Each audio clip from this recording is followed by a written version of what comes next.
Good evening, students.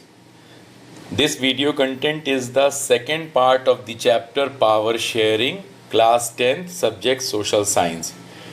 In this section, we will continue our discussion related to the case study of Belgium and Sri Lanka to help us understand that how much power sharing is democratic in nature, how much power sharing can help the problem of what we discussed in the first part, that is called ethnic composition. If you remember, in the first part we started this case study of Belgium and Sri Lanka, where we discussed that the ethnic composition in both these countries are very complex.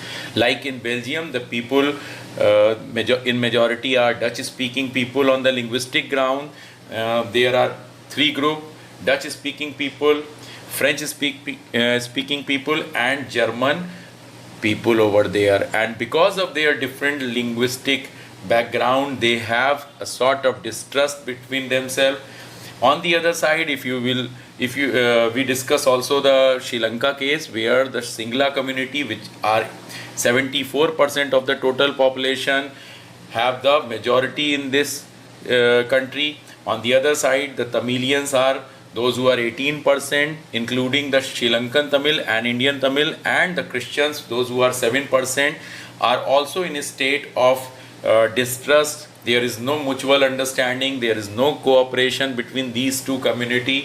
So student, in this section, we will discuss that how these communities have made the arrangement of how these countries, Belgium and Sri Lanka, has taken their problem. Their problem is similar in nature, but their approach was not similar. And one particular country, Belgium, could successfully overcome the problem of distrust and the sort of tension between themselves, but Sri Lanka could not. So let us start from the Sri Lanka, and our next heading is on page number 3, that is majoritarianism in the Sri Lanka. Let's begin from this majoritarianism in Sri Lanka.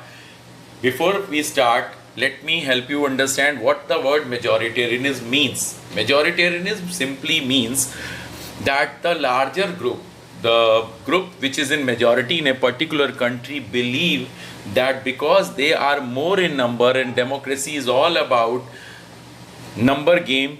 As you know that in election, only that party or that candidate wins which gets the majority of the support. Because of this, majority people living in this country want to dominate upon the minority, and that has become the problem of Sri Lanka. What happens, student, that majoritarianism or the belief of the Singla community in Sri Lanka that they should be dominating over the Tamilians have led to many problems.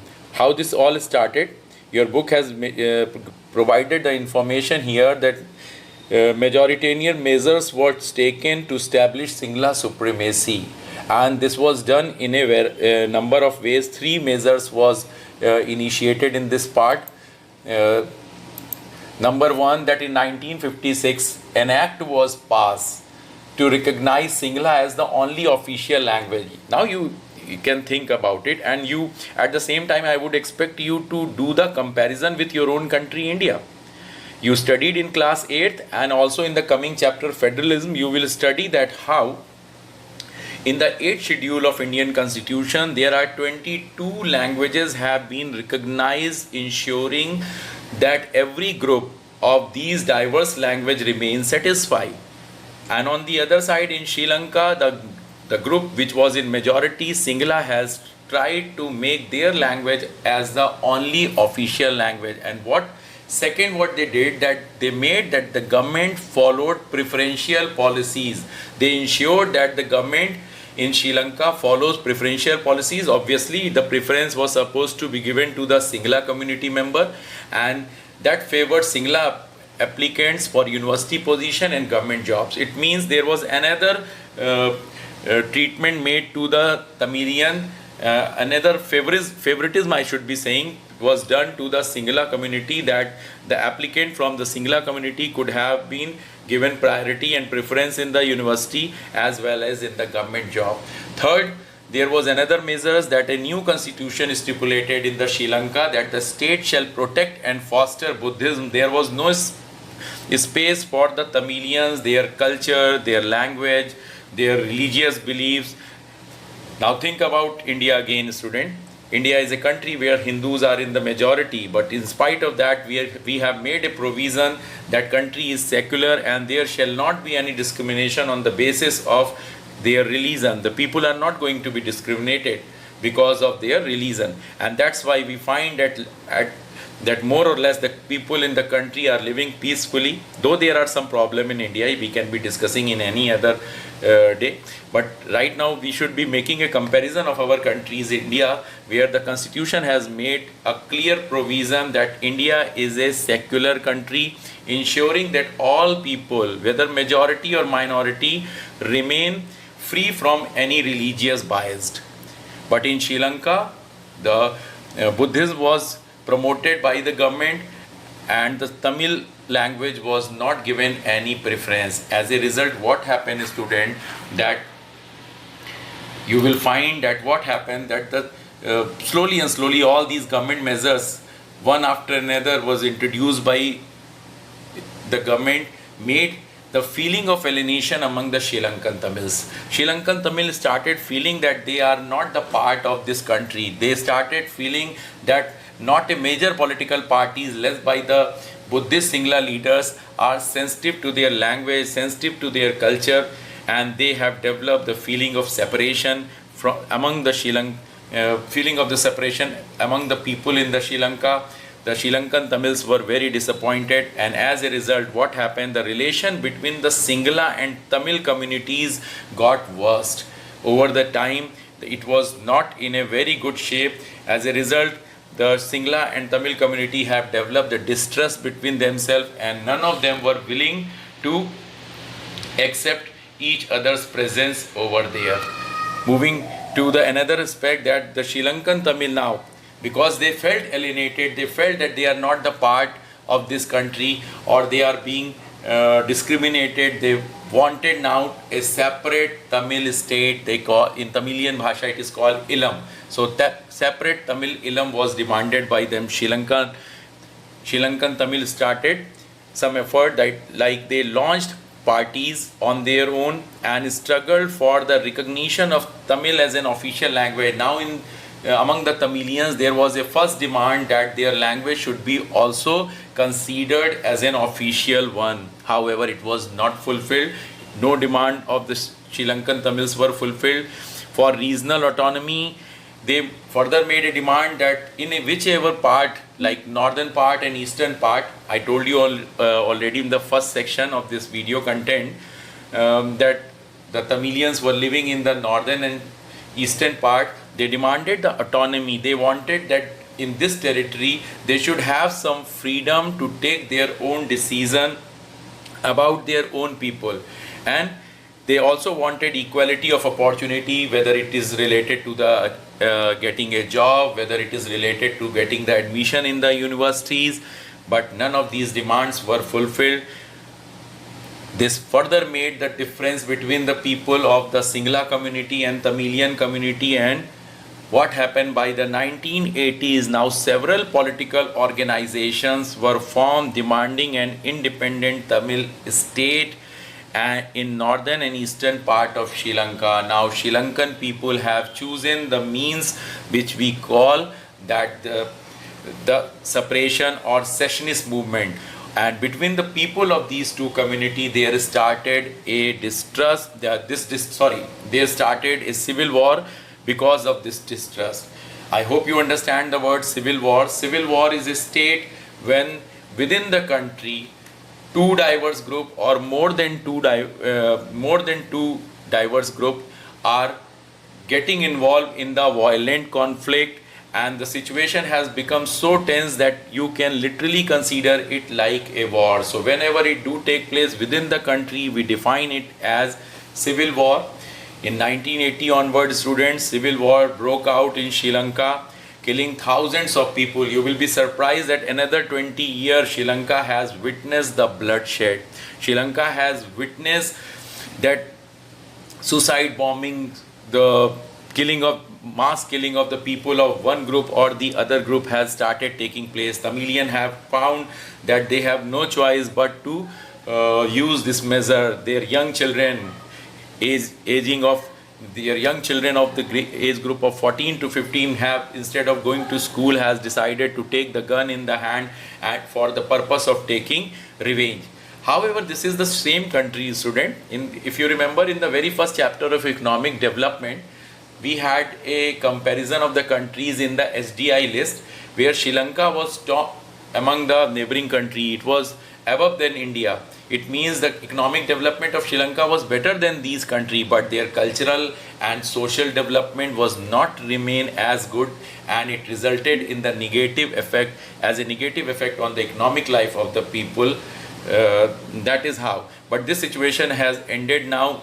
Good thing is giving us an example that when power sharing do not take place, when the larger group when the larger group is not willing to share the power, how the things could be alarming. This is one of the example which gives us an idea that why Sri Lanka had to face for 25 to 28 years of this situation of tension, violence, civil war, killing of thousands of the people, just because the majoritarianism, the belief of the majority group in Sri Lanka that they should be dominating upon the minority section, that was Tamil and the other Christian section.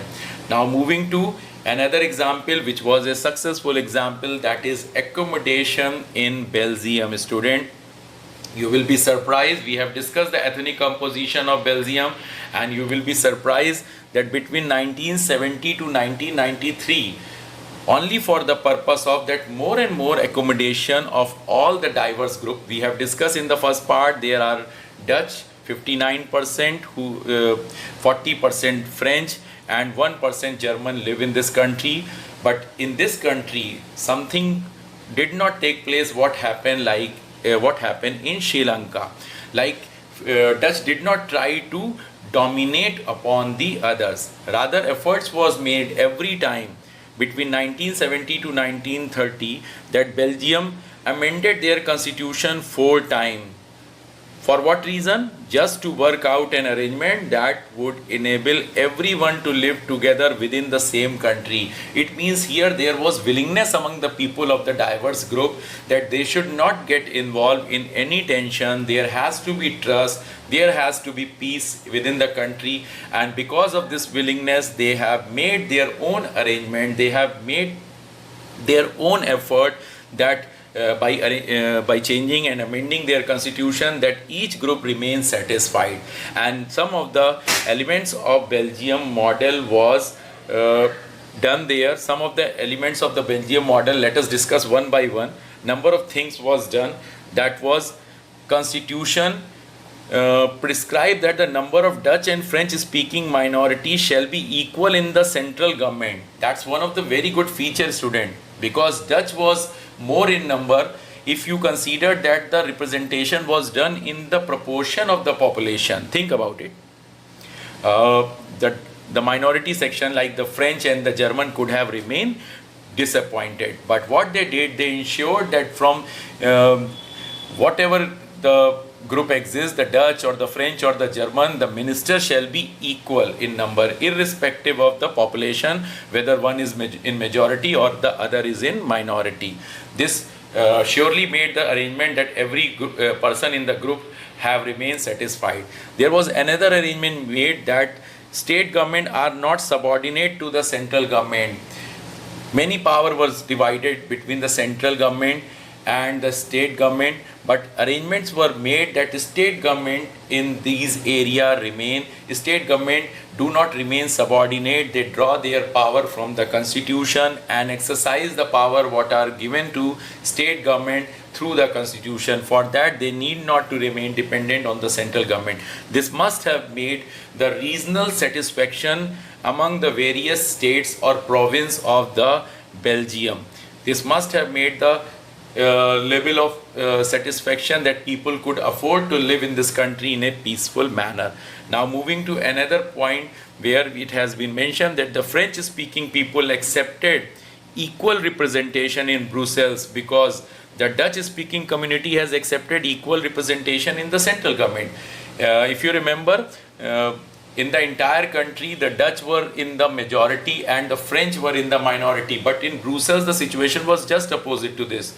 The French were 80% and economically developed, but the Dutch were not so developed and they were only 20%. So here a very good gesture was shown by both these community, French and Dutch, that they have accepted that equal representation in Brussels, though the population was, the ratio of the population in Brussels was 80% and 20%. And on the other side, this was done because the Dutch, when they were in the remaining part of the country, they were in the majority. In the remaining part of the country, they were in the majority, but they accepted the equal representation. So the very good understanding could have been made among these diverse groups. Moving to another point where this is one of the unique features, student, that in Belgium, apart from central and state government, there exists a community government, which this community government is a very special provision of the Belgium which has helped to achieve certain thing. That is, it is elected. First, we should be knowing what is community government. It is elected by the people belonging to one language community. Means there is no criteria of the language based on the Dutch or the French or the German.